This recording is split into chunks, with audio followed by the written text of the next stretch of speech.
Now let's begin. The afternoon sun cast long shadows across Riverside Park as Derek Byers watched his 5-year-old son Owen chase pigeons near the fountain. The boy's laughter carried across the grass, a sound that never failed to make Derek smile. His camera hung around his neck. He'd been shooting a photo essay on urban renewal for a magazine. But watching Owen was infinitely more rewarding than any assignment. "He's getting so fast," Harriet Wagner said, settling onto the bench beside Derek. His mother-in-law had insisted on joining them today, as she did most days lately.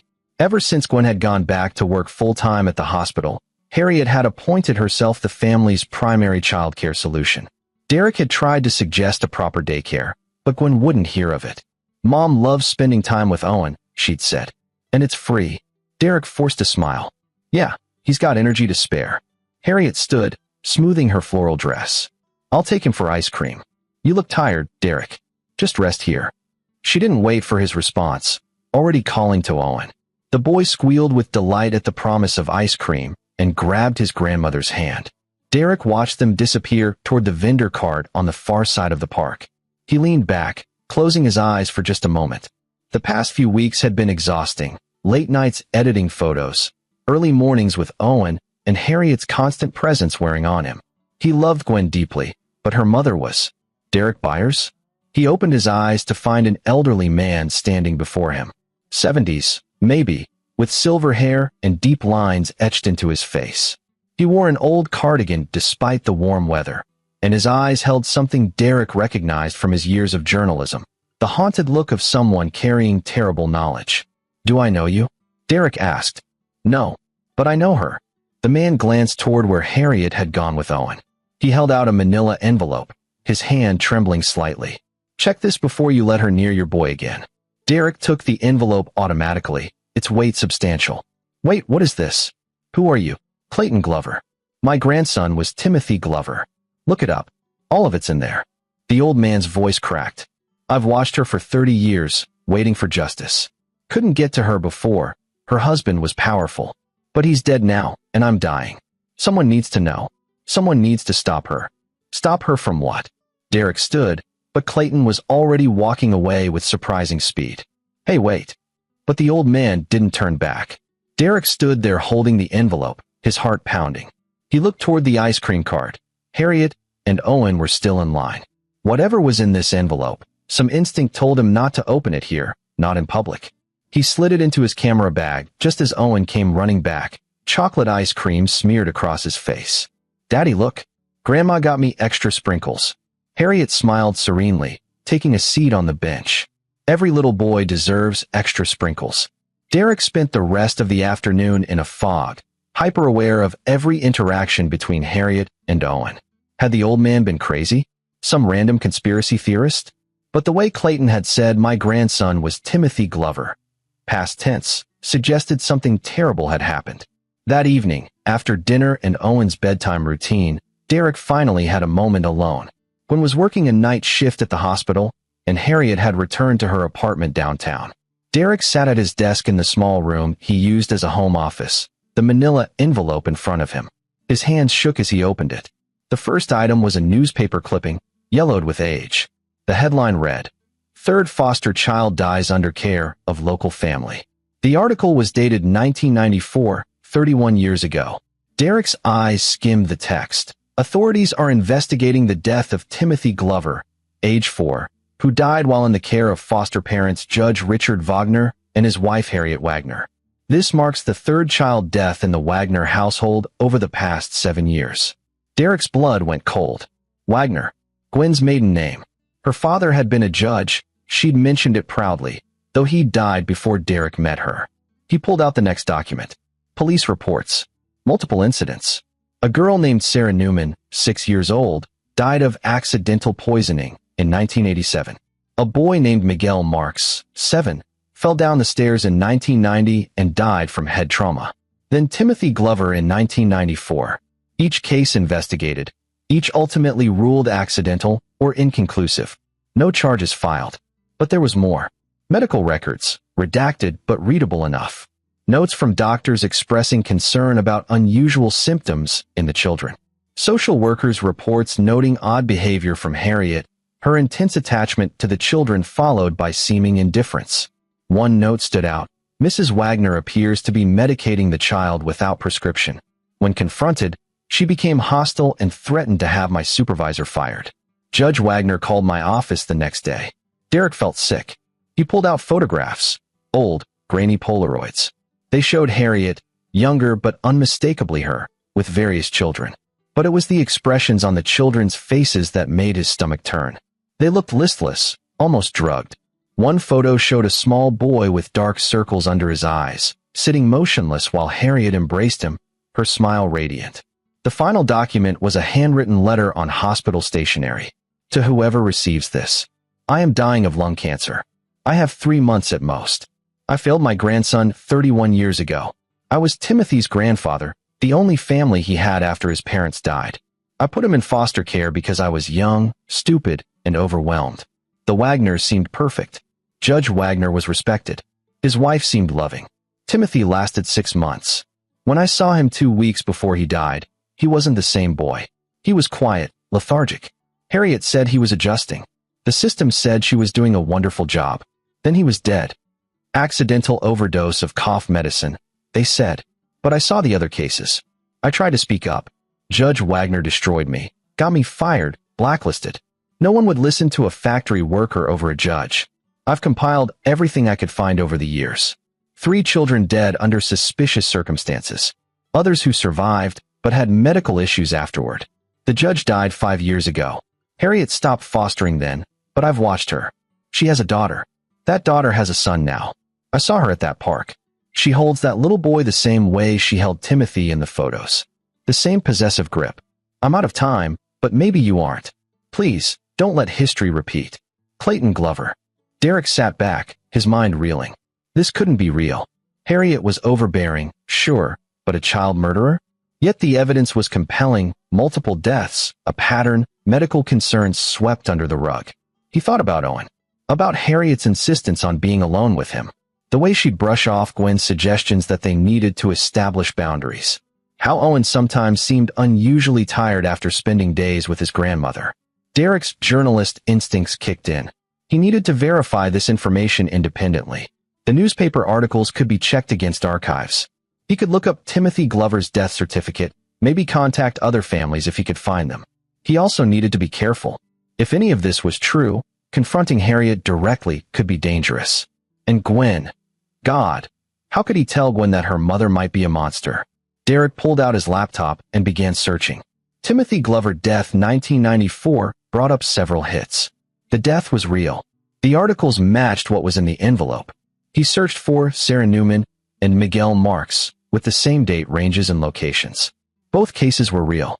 He found a forum for former foster children in the state. A thread from years ago discussed problem foster homes. Someone had mentioned the Wagner household, saying they'd been placed there briefly in 1993 and experienced weird medical issues before being moved.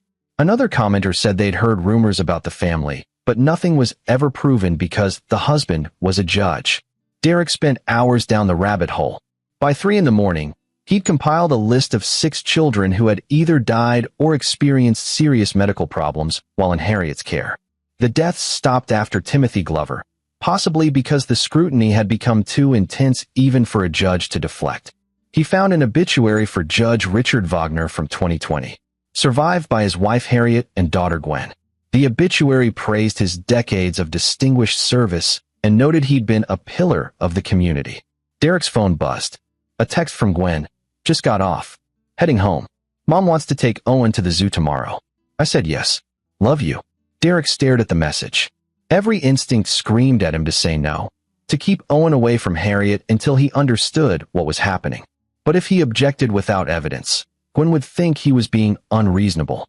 She idolized her mother, saw her as a selfless woman who'd sacrificed everything for her family. He needed more proof. Something concrete and recent. If Harriet was doing something to Owen, there would be evidence. Derek went to Owen's room. The boy slept peacefully, his chest rising and falling steadily. Derek checked his bathroom cabinet. Children's vitamins, pain reliever, nothing unusual. But as he turned to leave, he noticed Owen's water bottle on the nightstand. Harriet had given it to him that afternoon at the park, Said it was his special big boy bottle. Derek picked it up. There was a small amount of liquid left in the bottom. He smelled it, just water. But was it? He remembered a colleague from his investigative journalism days, Lester Cole, who now worked in forensic analysis. They'd stayed friends after Derek had shifted to photography. If anyone could test this discreetly, it was Lester. Derek poured the remaining liquid into a clean jar he grabbed from the kitchen and sealed it. Then he refilled Owen's bottle with fresh water from the tap. When Gwen came home 30 minutes later, Derek was in bed, pretending to sleep. She slipped in beside him, exhausted from her shift. Derek lay awake, his mind racing with horrifying possibilities. The next morning, Derek called in sick to his magazine job and told Gwen he'd handle Owen instead of letting Harriet take him to the zoo. Gwen was confused. He never called in sick, but she was too tired to argue. "Is everything okay?" she asked over breakfast. "Just feeling off," Derek lied. "Might be coming down with something. Don't want Mom to catch it." Gwen accepted this. After she left for her shift, Derek called Lester. "Derek, man, it's been months." Lester's voice was warm. "What's up? I need a favor. Can you test something for me? Liquid. Might be contaminated or drugged." Lester's tone shifted. "What kind of story are you working on?" "Not a story. Personal. I can't explain yet, but I need to know if there's anything unusual in this water sample. Can you do it quietly?" "How quietly?" "No official records. Just between us." There was a pause. "Must be serious." "Yeah, I can do it. Bring it by the lab this afternoon."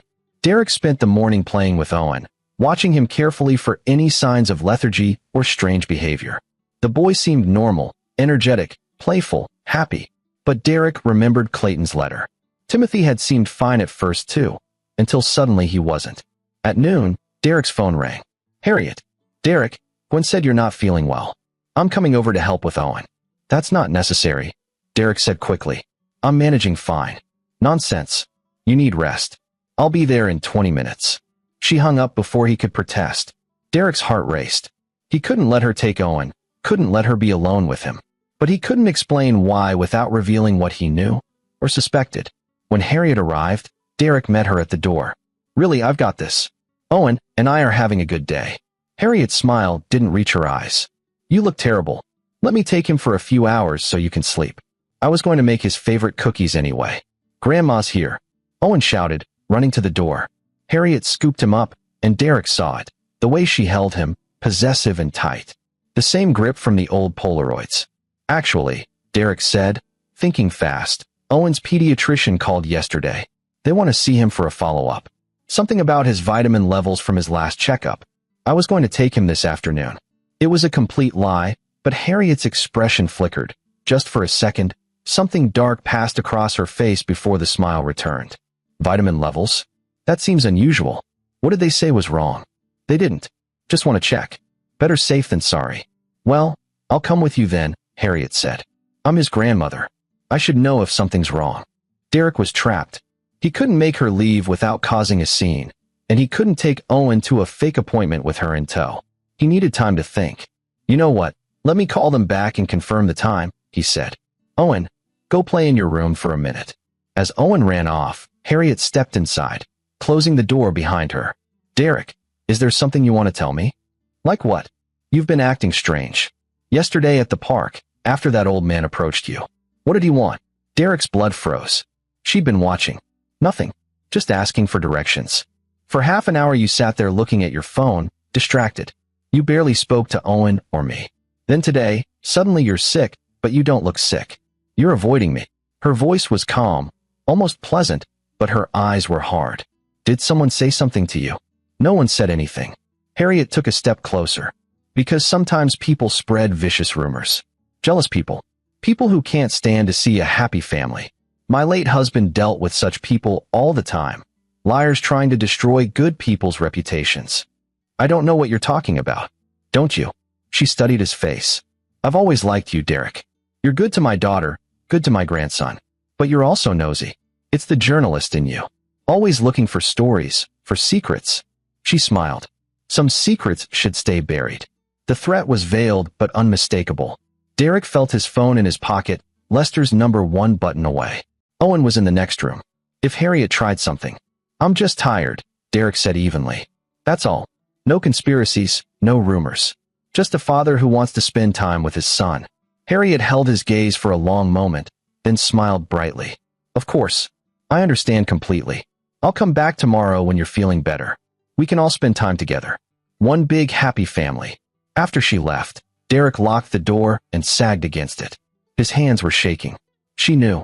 Not exactly what he knew, but she knew someone had talked to him. And her veiled threat, some secrets should stay buried, confirmed Clayton's story more than any document could. Derek checked on Owen, who was building with blocks in his room, oblivious to the tension. Then Derek grabbed the jar with the water sample and his keys. Buddy, want to go for a ride? We're going to visit Daddy's friend. At the forensic lab, Lester met him in the parking lot rather than inside. I don't want this logged in the system, he explained. Tell me what's going on. Derek did. All of it. Clayton's envelope, the historical deaths, the patterns, his suspicions about Owen. Lester's expression grew darker with each detail. Jesus, Derek, if this is true, can you test it today? I'll run it through myself right now. Give me 2 hours. Lester looked at Owen, playing with a toy car in the back seat. Keep him close. Don't let her near him until we know. Derek spent those 2 hours at a playground across town, watching Owen play while his mind spun worst-case scenarios. If the water was drugged, it meant Harriet was actively harming Owen. If it wasn't, maybe Clayton had been wrong, paranoid in his dying months. But Derek didn't believe that. The way Harriet had looked at him today, the implicit threat, that wasn't the behavior of an innocent woman. His phone rang. Lester. Derek, you need to sit down for this. Just tell me. The water had diphenhydramine in it. That's Benadryl. About 20 milligrams per ounce. For a 5-year-old Owen's size, that's enough to cause significant drowsiness, maybe mild cognitive impairment. Not immediately dangerous, but regular exposure could be harmful. It would also make him more compliant, less energetic. Derek felt the world tilt. So she's been drugging him. It looks that way. This is also a common precursor pattern for Munchausen by proxy. The caregiver causes or fabricates illness in a child for attention or control. Given the historical pattern you described, Derek, your son is in danger. Real danger. You need to go to the police. With what? 30-year-old suspicions and 1 drugged water bottle? Her husband was a judge. She probably still has connections. What if they don't believe me? Then get more evidence. Document everything. Set up cameras in your home. Get Owen to a doctor.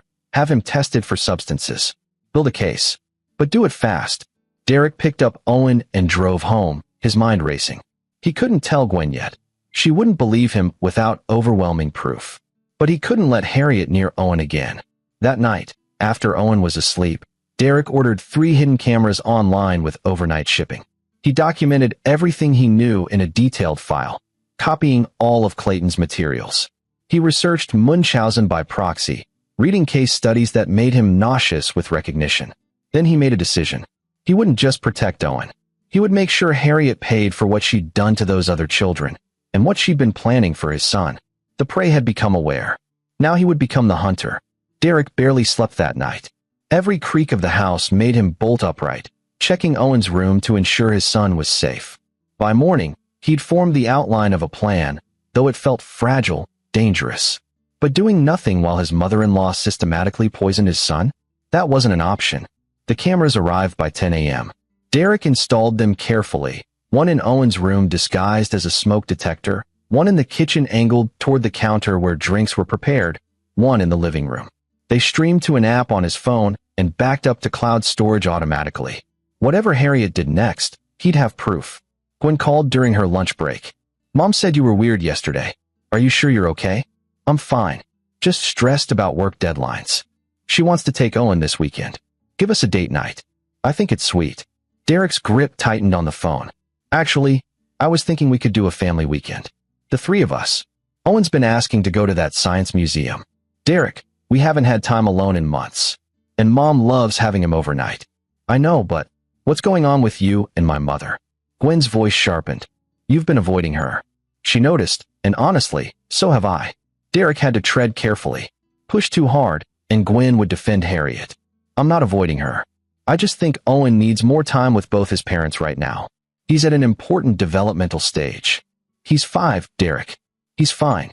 And my mother isn't some stranger. She raised me just fine. Did she? Derek wanted to ask. Were there times when Gwen was young that she felt inexplicably tired, foggy-headed? Had Harriet controlled her the same way? But he swallowed the questions. We'll talk about it tonight. I've got to go, deadline.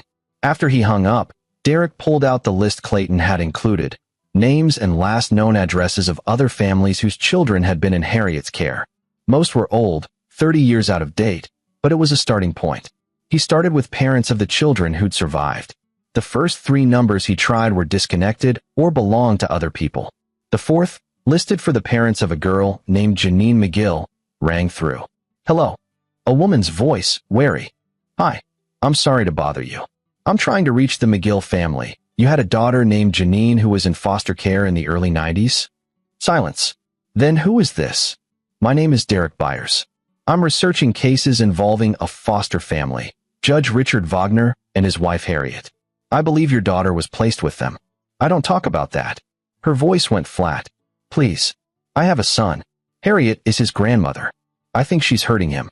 Another long silence. If you're smart, you'll take your boy and run. Far away. Don't let her near him. What happened to Janine? She was with them for 4 months in 1992. She was 8, healthy when she went in. When we got her back, she had seizures. The doctors couldn't explain it. No prior history, no head trauma. The seizures stopped about 6 months after leaving that house. Her voice cracked. But the damage was done. Janine's 37 now, still has problems. Memory issues, cognitive difficulties. The doctors said it was like she'd been exposed to toxic levels of some substance, but they could never prove it. Derek's stomach churned. Did you try to report it? Of course we did. You know what happened? Judge Wagner called my husband's employer. My husband lost his job. We had 2 other kids to feed. The message was clear. Shut up or lose everything. So we did. We shut up. Bitterness dripped from her words. I've lived with that shame for 30 years. I'm going to stop her, Derek said. But I need help. Would you be willing to testify if I can build a case? Testify to what? It happened 3 decades ago. The judge is dead. And no one cared then. Why would they care now? Because she's still doing it. To my 5-year-old son. The woman's breath caught. Jesus. Yeah, I'll testify. I'll tell anyone who'll listen. Give me your number. Derek got her contact information and moved to the next name on the list. By the end of the day, he'd reached 4 families of survivors. All told similar stories. Healthy children becoming mysteriously ill while in Harriet's care, medical problems that cleared up after leaving, and attempts to report it being shut down by Judge Wagner's influence. One father, whose son had been placed with the Wagners in 1991, said something that chilled Derek to his core. The judge's wife had this thing about control. She'd talk about how children needed to be managed, how too much energy and independence was bad for them. My son said she gave him special medicine that made him feel sleepy and good. We thought it was vitamins. It wasn't until years later, when he went to therapy for anxiety, that the therapist suggested he might have been drugged. Derek documented every conversation, building a file that showed a clear pattern of abuse spanning years. But he knew it still wasn't enough. Everything was historical, circumstantial. He needed current, undeniable evidence of Harriet harming Owen. That evening, Gwen came home exhausted. Derek had made dinner. Nothing fancy, just pasta and salad, and Owen entertained them with stories about the fort he'd built in his room. Normal. Almost peaceful. After Owen went to bed, Derek broached the subject carefully. I've been thinking about what you said. About your childhood with your mom. Gwen looked up from her laptop, where she was reviewing patient charts. What about it? Did you ever feel, I don't know, overly controlled? Like she didn't give you enough freedom? Gwen frowned. Where's this coming from? Just curious. You never talk much about your childhood. Because it was normal. Mom was protective, sure, but that's because Dad was always working. She wanted to make sure I was safe, well-behaved. I turned out fine, didn't I? Of course. But were there times when you felt sick a lot, or tired? What kind of question is that? Gwen closed her laptop. Derek, seriously, what's going on? First you're weird with my mom. Now you're psychoanalyzing my childhood. Derek had pushed too far. Sorry. Forget it. I'm just overtired. But Gwen's eyes narrowed. Has someone said something about my mother? No. Because she mentioned that an old man approached you at the park the other day. She thought it was strange. Derek's blood ran cold. Harriet had mentioned Clayton to Gwen. Of course she had. She was laying groundwork, framing any accusations as coming from a crazy old man. It was nothing, Derek said. He wanted directions. That's not what Mom said. She said he sat down next to you, handed you something, then left. She said you hid whatever it was. Gwen stood. What did he give you, Derek? Some religious pamphlet.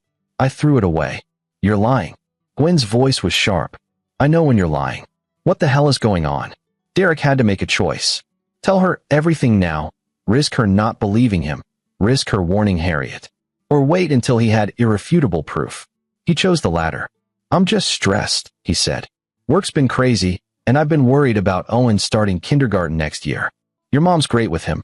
I know that. I'm sorry if I've been off. Gwen studied him for a long moment, then sighed. You need to take better care of yourself. This stress is making you paranoid. She kissed his cheek. I'm going to bed. Try to relax. After she left, Derek checked his phone. The cameras were recording perfectly. Now he just needed Harriet to make her move. He didn't have to wait long. The next afternoon, Harriet showed up unannounced. Derek was working from home, Owen playing nearby. When the doorbell rang, Derek checked the video feed on his phone. Harriet, holding a covered dish and wearing her pleasant grandmother smile. He answered the door. Harriet, we weren't expecting you. I made Owen's favorite casserole. Thought I'd drop it off and say hello. She swept past him before he could object. Owen, sweetheart, come give Grandma a hug. Owen ran to her, and Derek watched as Harriet embraced him with that possessive grip. She handed him a juice box from her bag. I brought you the kind you love. Apple juice. Derek's instinct screamed. Actually, Owen just had a snack. Maybe save that for later. Nonsense. It's barely 2 o'clock. Growing boys need their juice. Harriet punctured the straw through the top and handed it to Owen, who accepted it happily. Derek moved fast, snatching the juice box before Owen could drink. On second thought, he's been having too much sugar. Water's better. Harriet's pleasant expression cracked, just slightly. Derek, it's just juice. I said no. He met her eyes, letting her see that he wasn't backing down.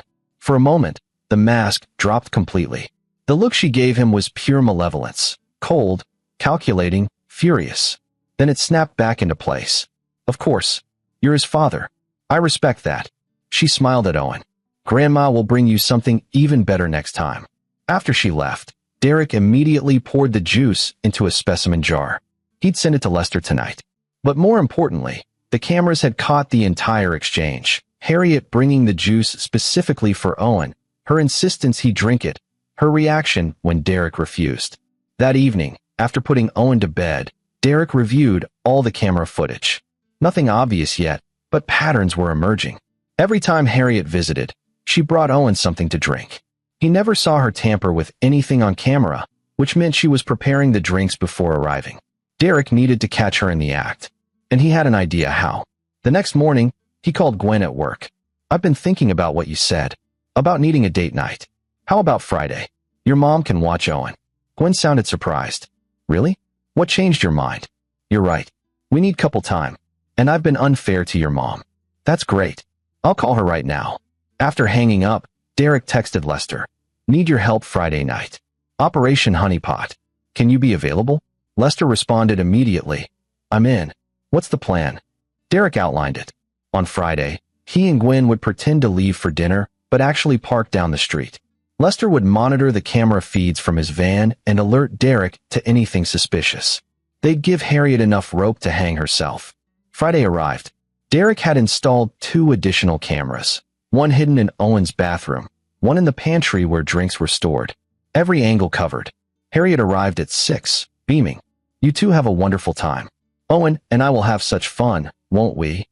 Owen hugged them goodbye, and Derek felt a pang of guilt for using his son as bait. But he'd be watching every second. At the first sign of danger, he'd be back inside. He and Gwen drove around the corner and parked. I forgot my wallet, Derek said. Let me run back quick. Derek, we're literally 2 blocks away. I'll be 2 minutes.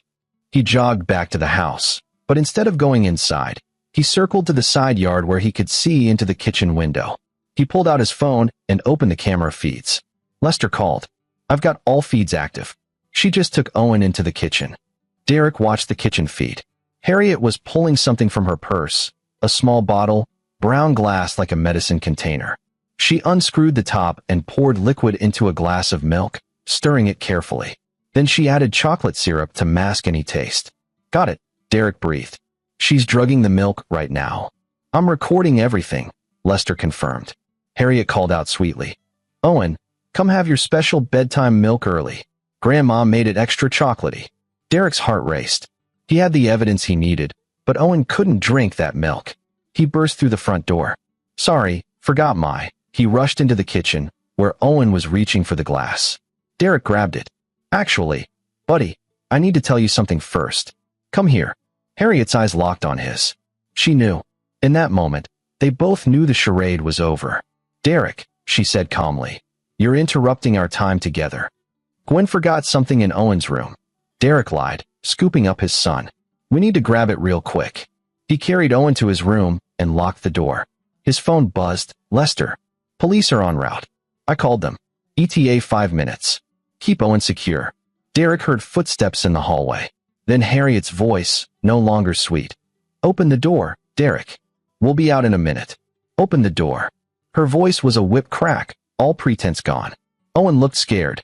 Daddy, what's wrong with Grandma? Nothing, buddy. We're just playing a game. Derek held his son close, listening to Harriet pace outside the door. His phone showed the camera feeds. She'd gone back to the kitchen and was frantically pouring out the milk, trying to destroy evidence. Too late. It was all recorded. Sirens wailed in the distance. Growing closer, Harriet's footsteps thundered back down the hall. What did you do? She pounded on the door. What did you do? The doorbell rang. Police, announcing themselves. Derek heard scuffling, Harriet's voice raised in protest. Then Gwen's car screeching into the driveway. She'd heard the sirens. Derek unlocked the door and emerged with Owen.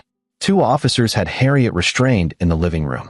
She'd transformed, face twisted in rage, nothing grandmother-like about her now. He's lying, she screamed as they cuffed her. He's a paranoid junkie. Check him, not me.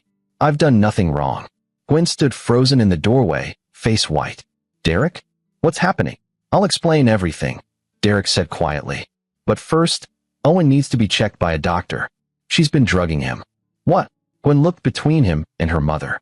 That's insane. Mom, tell them. She's been poisoning him, Derek said, holding up his phone with the video cued. I have proof. The lead officer took Derek's phone. They watched the footage of Harriet adding substance to Owen's milk. The officer's expression hardened. Ma'am, you're under arrest for child endangerment and attempted poisoning. No.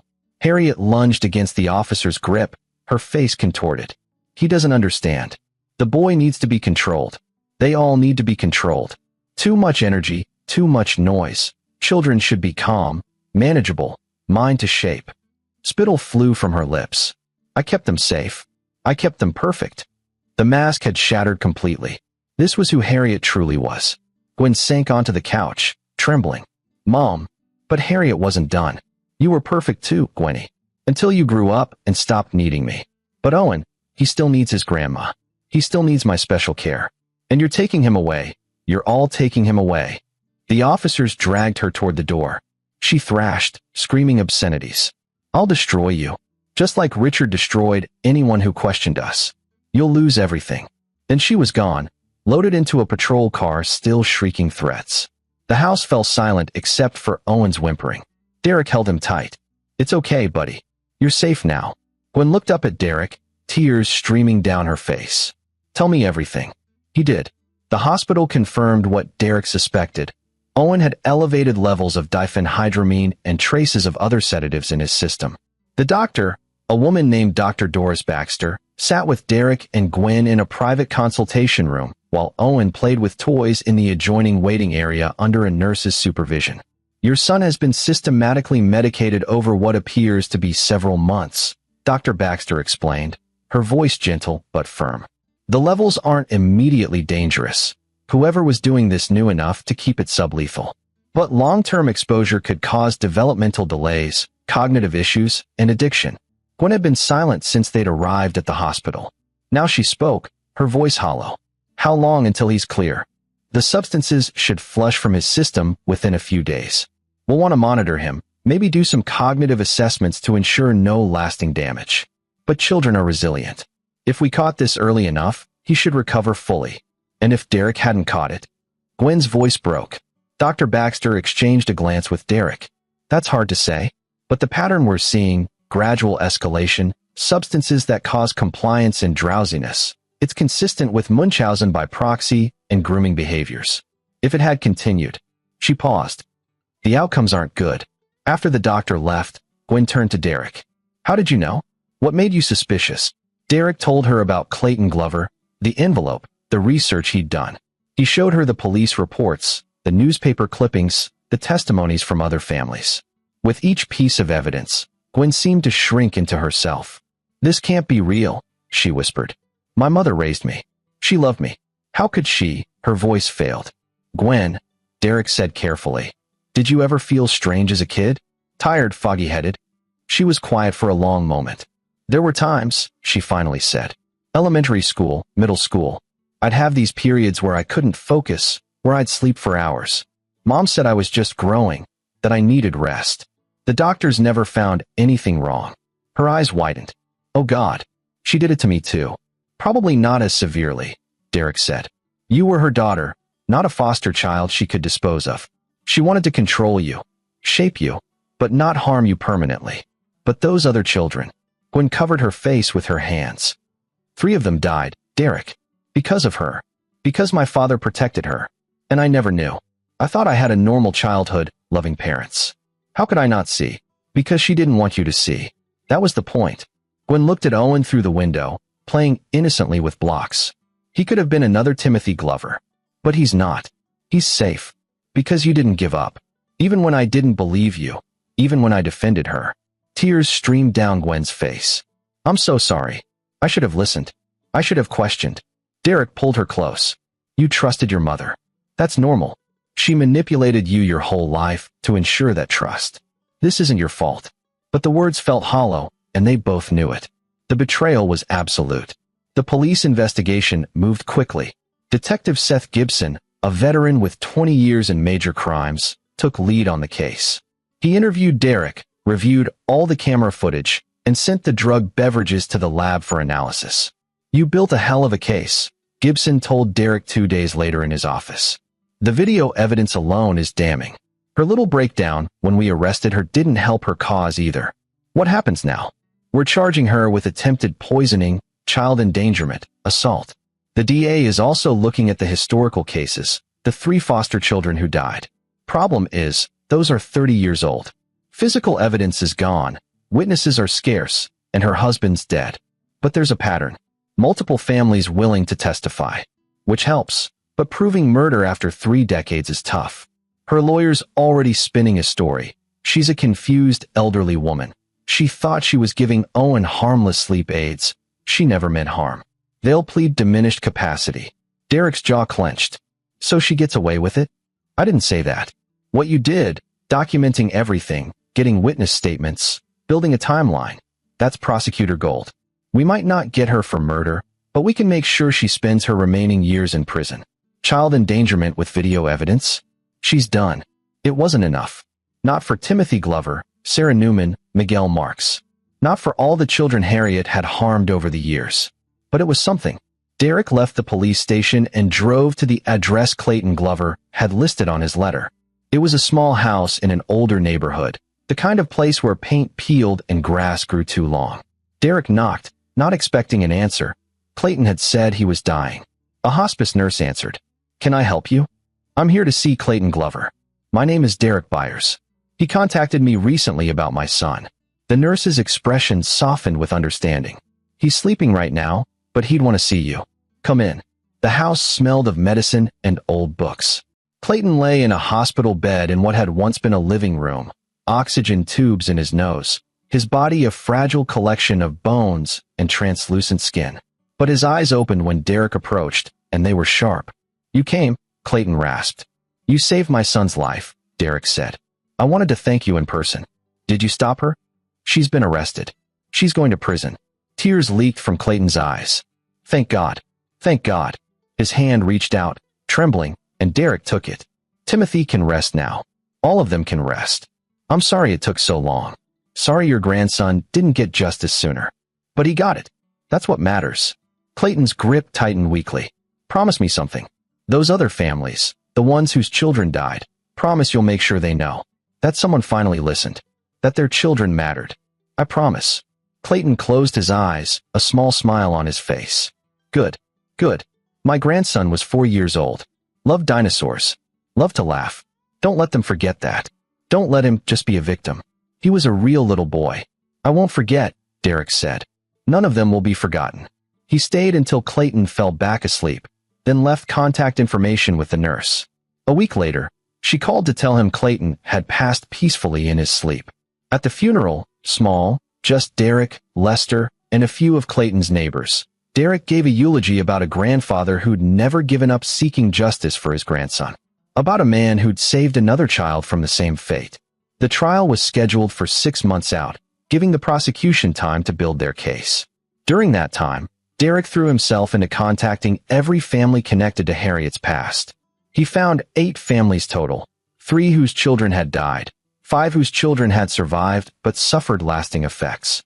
He compiled their stories into a comprehensive document that read like a horror novel.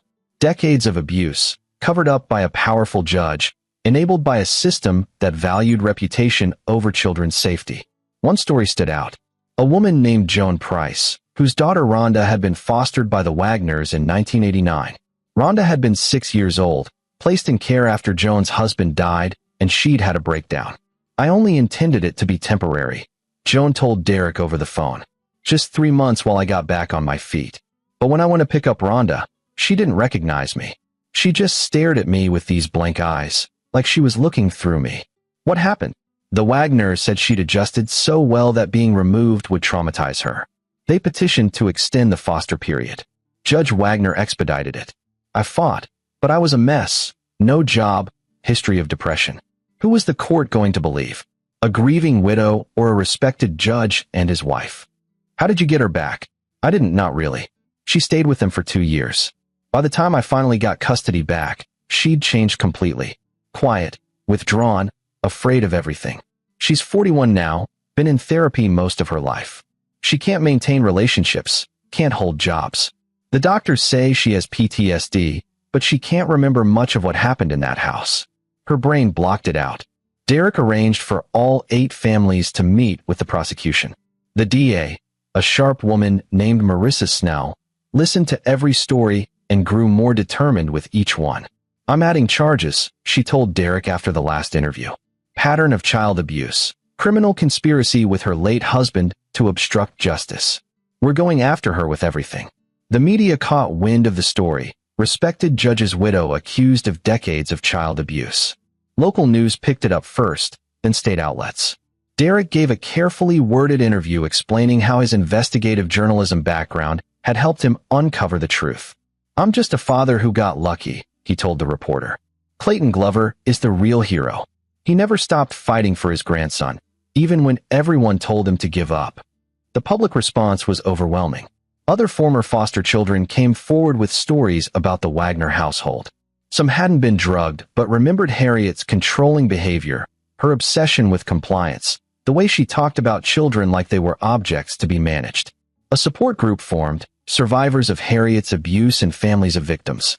Derek attended the first meeting, held in a church basement, and was stunned by how many people filled the room. 30, 40 people, all connected by Harriet Wagner's cruelty. Joan Price stood and addressed the group. For 30 years, I thought I was alone. I thought I was crazy for believing something terrible had happened to my daughter. But now I know, we all know, that we were right. That woman destroyed lives systematically, and her husband made sure no one could stop her. Others shared their stories. A man named Jerry Hardy, who'd been fostered by the Wagners in 1991 at age 9. She told me I was broken, that I needed to be fixed. She'd give me medicine that made me sleep for hours. When I tried to tell my social worker, Mrs. Wagner said I was lying for attention. The judge backed her up. No one believed a troubled foster kid over them. Each story added to the mosaic of abuse. Harriet hadn't just drugged children. She'd psychologically tortured them, convinced them they were defective and needed her help to be normal. She'd isolated them from other adults who might notice. She'd weaponized the system against them. And Judge Richard Wagner had been her accomplice every step of the way, using his position to bury complaints, intimidate witnesses, and protect his wife's secret. Gwen attended one of the support group meetings with Derek. She sat in the back, listening as person after person described how Harriet had harmed them. When Joan Price mentioned Rhonda's blank stare, Gwen flinched. After the meeting, Joan approached her. "You're the daughter, aren't you?" Gwen nodded, unable to speak. "It's not your fault," Joan said. "You were a child too. She manipulated you just like she manipulated all of us." "I should have known," Gwen whispered. "I should have seen." "How?" Joan's voice was firm. "You loved your mother. That's normal.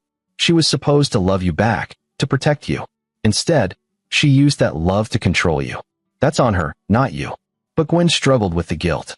In therapy sessions Derek insisted they attend, she talked about growing up in a house where nothing was ever quite right, where her mother's moods dictated everything, where she'd learned to be quiet and compliant to avoid conflict. "I thought that was normal," she told their therapist, Dr. Suzanne McConnell. "I thought all families were like that. My dad was strict but fair. My mom was intense. But I convinced myself it was love." "Your mother conditioned you from birth," Dr. McConnell explained. "She needed you to be dependent, to not question her. That conditioning runs deep. Recognizing it now, as an adult, is actually a sign of tremendous strength." Gwen looked at Derek. "You saved our son. If you hadn't been suspicious, if you'd just accepted my reassurances." "Don't think about what-ifs," Derek said. "Owen's safe. That's what matters." But the what-ifs haunted both of them. Owen, meanwhile, was recovering well. After the drugs cleared his system, his natural energy returned. He was brighter, more engaged, more himself. But he had nightmares sometimes, dreams of his grandmother holding him too tight, giving him special drinks. Dr. Baxter recommended a child psychologist who specialized in abuse cases. Owen's therapist, a kind man named Andrew Herring, used play therapy to help Owen process what had happened. "He's resilient," Andrew told them after several sessions. "He knows Grandma did something wrong, but he doesn't fully understand the scope. That's actually good. He's too young to carry that weight. As he grows, we'll help him process it age-appropriately." "Will he remember?" Gwen asked. "Some. But memories from age 5 are often fragmented. What's more important is that he feels safe now, that he knows his parents protected him. That foundation will serve him well." Derek threw himself into preparing for the trial. He organized evidence, coordinated with witnesses, and worked closely with Marissa Snell to ensure nothing was missed. Lester helped authenticate the video footage and provided expert testimony about the substances found in Owen's system. 6 months after Harriet's arrest, the trial began. The courtroom was packed. Families of victims filled the gallery. Media lined the walls. Harriet sat at the defense table in an orange jumpsuit, her face carefully blank. Her lawyer, a slick corporate type named Trevor Hathaway, projected confidence. But that confidence eroded as the prosecution presented its case. First came the video evidence, crystal clear footage of Harriet drugging Owen's milk. The jury watched in silence as she pulled the bottle from her purse, measured the liquid carefully, stirred it into the milk. Her lawyer objected on technical grounds, but the judge overruled him. Then came Derek's testimony. He walked the jury through everything: Clayton's warning, the historical research, the camera installation, the sting operation.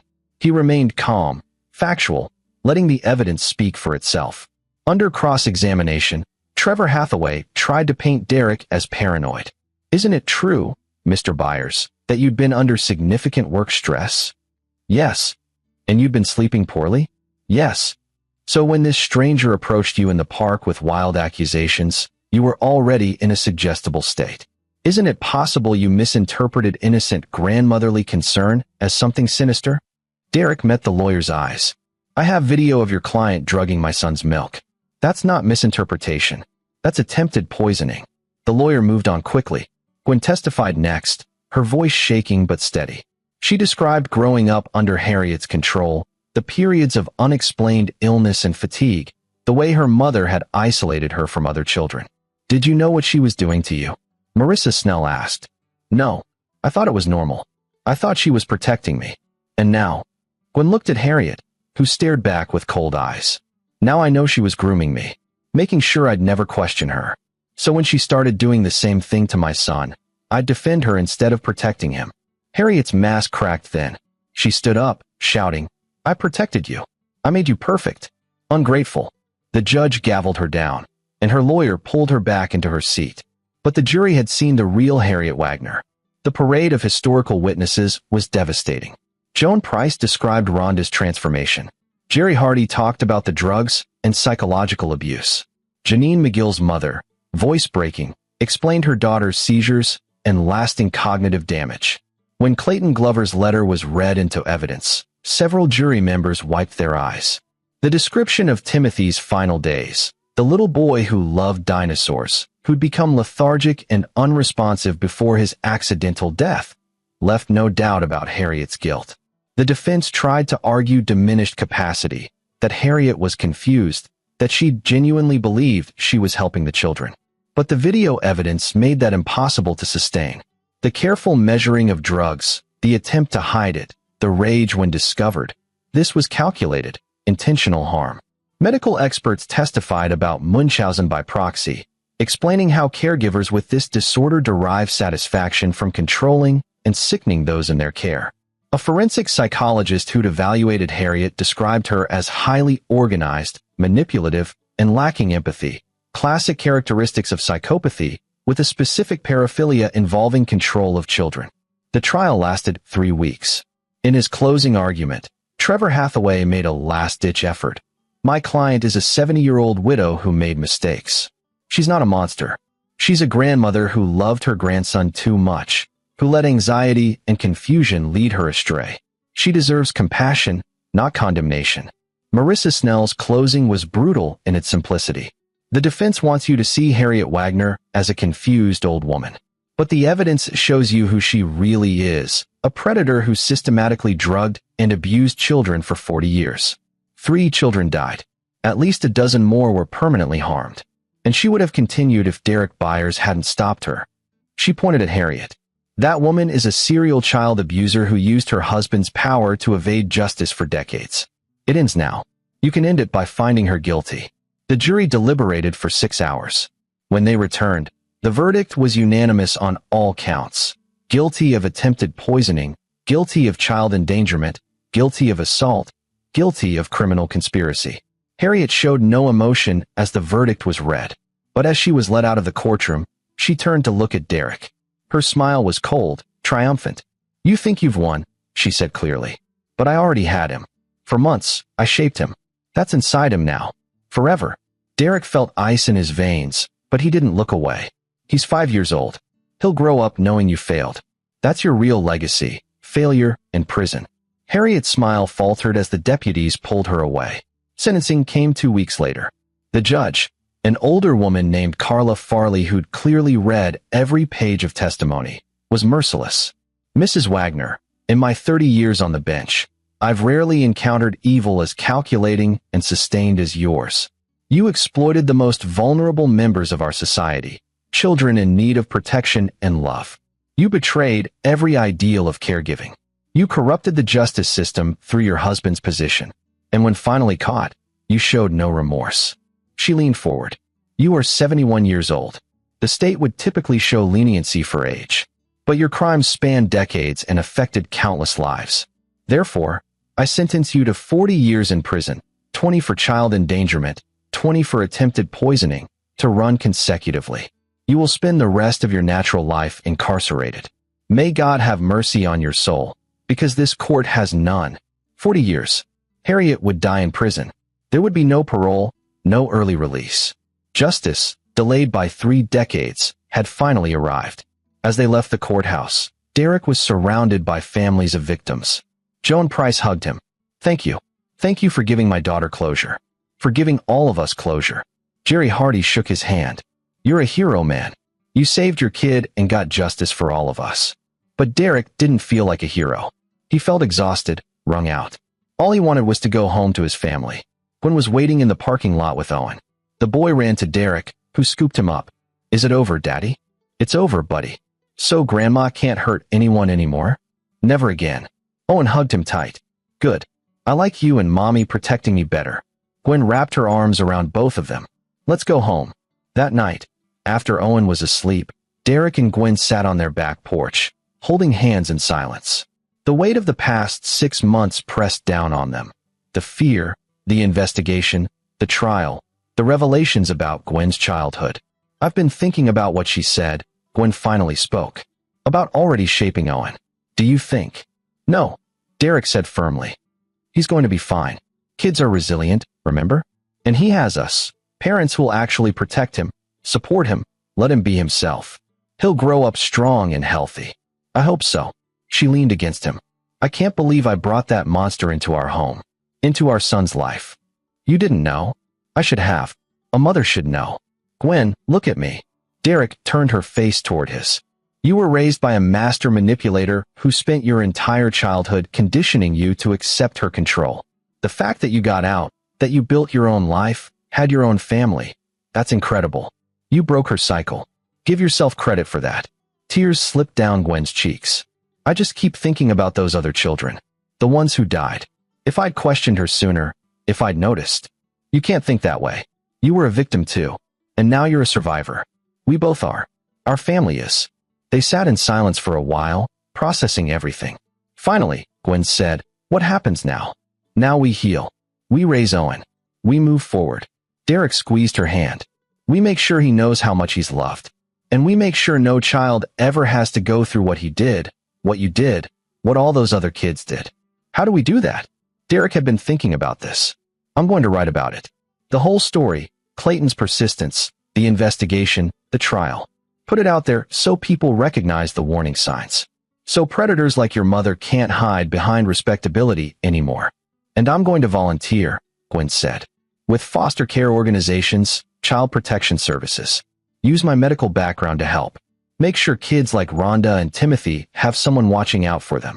We turn this horror into something positive. Yeah. Gwen nodded. We do.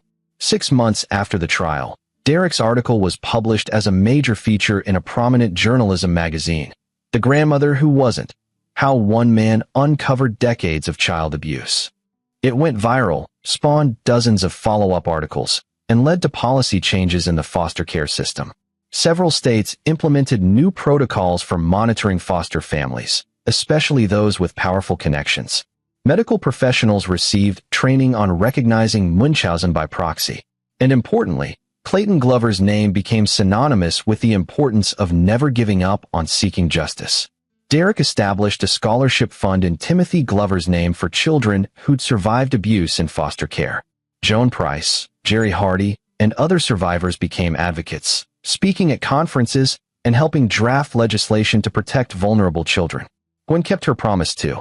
She joined the board of a child protection nonprofit and used her connections at the hospital to establish a specialized clinic for children in foster care, free comprehensive medical exams that looked for signs of abuse and neglect. Owen thrived. By his 7th birthday, he was a happy, confident kid with lots of friends and a passion for dinosaurs, which Derek suspected was partially inspired by his commitment to honoring Timothy Glover's memory. The nightmares had faded. The trauma was still there, would always be part of his story, but it didn't define him. One evening, as Derek tucked Owen into bed, his son asked, "Daddy, why was Grandma bad to kids?" Derek had known this question would come eventually. He'd prepared for it. Sometimes people's brains don't work right. They feel things differently than other people. Your grandmother's brain told her that controlling people made her feel good. She didn't see children as people with their own thoughts and feelings. She saw them as things she could shape. That's sad. Yeah, buddy, it is.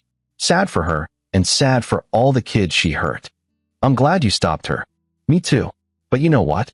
The real hero was an old man named Clayton who never gave up on finding justice for his grandson. He saved you by warning me. I wish I could thank him. He knows. Wherever he is, he knows. Derek kissed Owen's forehead. Get some sleep. School tomorrow. As he left the room, Owen called out, "Daddy? I love you. I love you too, buddy. More than you know." Derek found Gwen in their room, looking at a photo album. Old pictures of her childhood, birthday parties, school events, family vacations. In many, Harriet hovered close, her hand on young Gwen's shoulder, her smile just a little too possessive. "I'm throwing these away," Gwen said. "I don't want them anymore." "You sure? They're part of your history." "Bad history." She closed the album. "I want to remember the good parts of my childhood, time with my dad, friends from school, teachers who cared. But her? I'm done carrying her with me." Derek understood. Some people deserve to be forgotten. I got a call today, Gwen said. From Rhonda, Joan's daughter. She's been in intensive therapy, working through her trauma. She wanted to thank us for helping her mother finally get justice. She said it's like a weight lifted, knowing her abuser is in prison, knowing people believe what happened to her. That's good. She also said something interesting. She's thinking about writing her own story, helping other survivors, turning her pain into purpose. Gwen looked up at Derek. That's what we're all doing, isn't it? Turning the pain into something meaningful. That's all we can do. We can't change what happened, but we can make sure it counts for something. 2 years later, Derek received a letter. It was from a corrections officer at the women's prison where Harriet was incarcerated. Thought you'd want to know, Harriet Wagner died yesterday. Heart attack in her cell. She was 73. Died alone, which is fitting. Derek felt nothing. No satisfaction, no relief, no sadness. Just a kind of emptiness where Harriet Wagner had once occupied mental space. He showed the letter to Gwen, who read it and set it down. Good, she said simply. They didn't tell Owen right away. When they finally did, months later and age-appropriately, he processed it like kids do, with a simple acceptance that bad people who hurt others eventually face consequences. Is it weird that I don't feel sad? Owen asked. Not at all, Derek assured him. You're allowed to feel however you feel. I mostly feel glad that other kids are safe now. That's exactly the right way to feel, buddy. 5 years after the trial, the survivors group held a memorial service for all the children who'd been harmed by Harriet Wagner. They gathered in the park where Clayton had first approached Derek, the place where everything had changed. A monument was unveiled, a simple stone with names carved into it. Timothy Glover, Sarah Newman, Miguel Marks. Below them, and all the children hurt by those who should have protected them. May their pain lead to justice. May their memory inspire change. Joan Price spoke, her daughter Rhonda beside her. For decades, we were silent. Scared, ashamed, unbelieved. But no more. This monument stands as a promise. We see you, we believe you, and we will fight for you. Derek added, Clayton Glover taught me that justice delayed isn't justice denied. It's justice waiting for the right person to fight for it. Every one of us here is proof that truth eventually comes out, that predators eventually fall, and that survivors are stronger than anyone gives them credit for. As the crowd dispersed, Derek stood with Gwen and Owen, looking at the monument. 10-year-old Owen reached up and took his father's hand. Daddy, do you think the kids who died are happy now?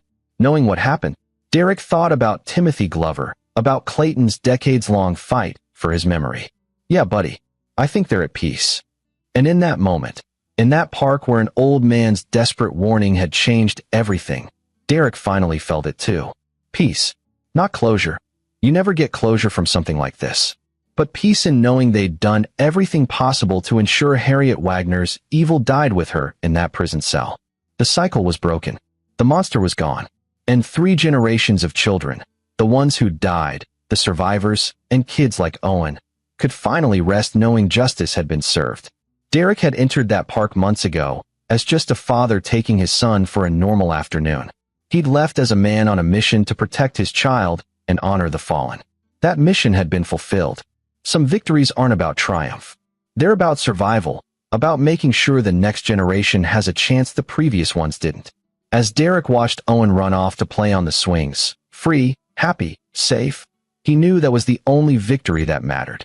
The grandmother who wasn't had been defeated. The family who'd survived her was healing. And somewhere, Derek liked to think, Clayton Glover was resting easy, knowing his grandson's death hadn't been in vain. Justice had taken 31 years. But it had come at last, and it was complete. This is where our story comes to an end. Share your thoughts in the comments section. Thanks for your time. If you enjoy this story, please subscribe to this channel. Click on the video you see on the screen, and I will see you there.